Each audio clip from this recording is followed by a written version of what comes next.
When you look at subsidies, for instance, you're seeing governments like in New South Wales rolling out funding programs to put electric vehicle charging stations all over regional Australia so that the electric vehicle owners in electorates like Zali Steggles in Warringah in Sydney can drive out there and enjoy regional Australia. There's a massive subsidy there for these vehicle owners. But what they don't realise, among other things, is that the fossil fuel subsidies they're railing against is the diesel needed for mining vehicles to produce the battery materials here in Australia so that we have energy security and for their electric vehicles.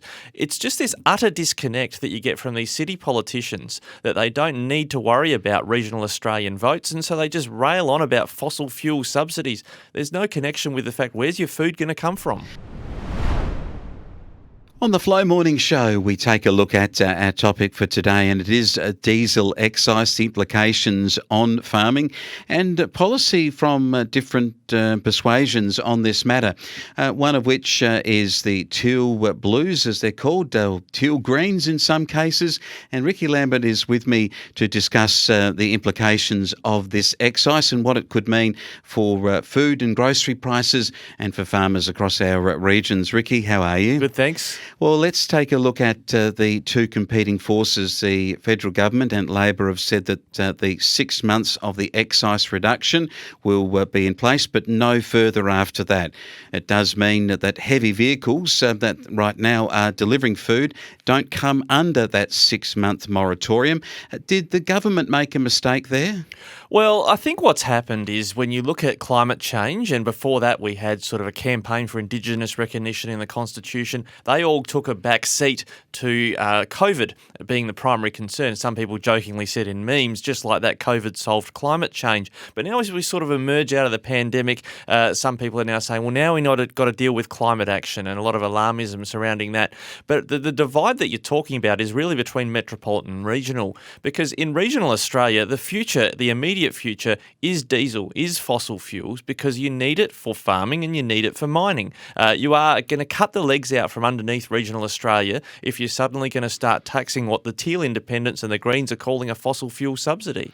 And of course, you have the United Australia Party and others saying that we need to actually get royalties back into the regions. Therefore, if money is made through agriculture or mining, that money should be returned in part, I think 25% they're talking about, back to the area where that actual produce or that product was mined from. Well, when you look at subsidies, for instance, you're seeing governments like in New South Wales rolling out funding programs to put electric vehicle charging stations all over regional Australia so that the electric vehicle owners in electorates like Zali Steggles in Warringah in Sydney can drive out there and enjoy regional Australia. There's a massive subsidy there for these vehicle owners. But what they don't realise, among other things, is that the fossil fuel subsidies they're railing against is the diesel needed for mining vehicles to produce the battery materials here in Australia so that we have energy security and for their electric vehicles.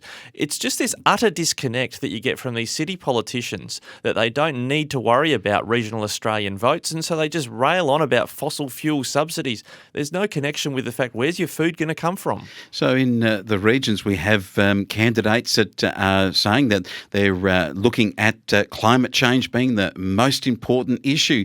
So is there a disconnect in their own policy mind with what's happening with diesel and the delivery of farming services? So if they are a teal candidate, so to speak, in, say, one of our country electorates, do they need to be questioned on, well, where do you see this diesel excise? So many of them are saying, well, we should get rid of the fact that the government has given a reduction in the excise. That should never have happened. But are they not considering that their food just got delivered by a truck that has to put diesel in the tank? Well, what they're doing is they're trying to cash in on what I guess other elements of the media keep pumping up, on the network television and that sort of thing about the concerns about climate change and trying to coast into office without scrutiny. But what are they going to say to our farmers who potentially will lose that rebate for their diesel, for the machinery they need to grow our food? But Wayne, the other issue the National Farmers Federation have very validly raised here about the fuel excise cut is that it wasn't provided for diesel, for heavy transport. Now that's adding to the supermarket cost of food, and the margins are being reduced for farmers as a result of that. that, they make a valid point, the Farmers Federation, that really that should have been extended to transport as well.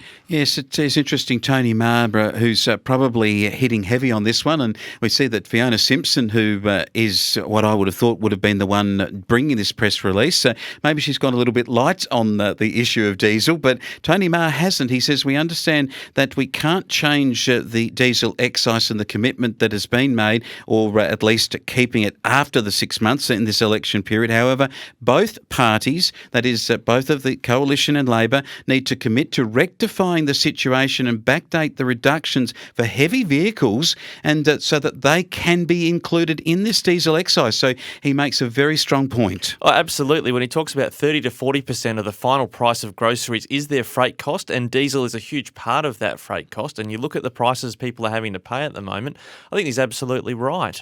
We need to address that fuel cost for regional Australia, but of course, in a federal election where the focus is on marginal seats in the cities, and even the Liberals losing their minds about losing seats to so-called teal independents, I just don't see it getting the headlines. But here in regional Australia, we will definitely keep talking about it. And regional Australia will pay the price for the city decisions that are made, and the fossil fuel subsidy will be one of those which will increase the cost of producing food and mining the objects that are needed for batteries. So therefore, those costs will continue to rise and will continue to have inflationary pressure.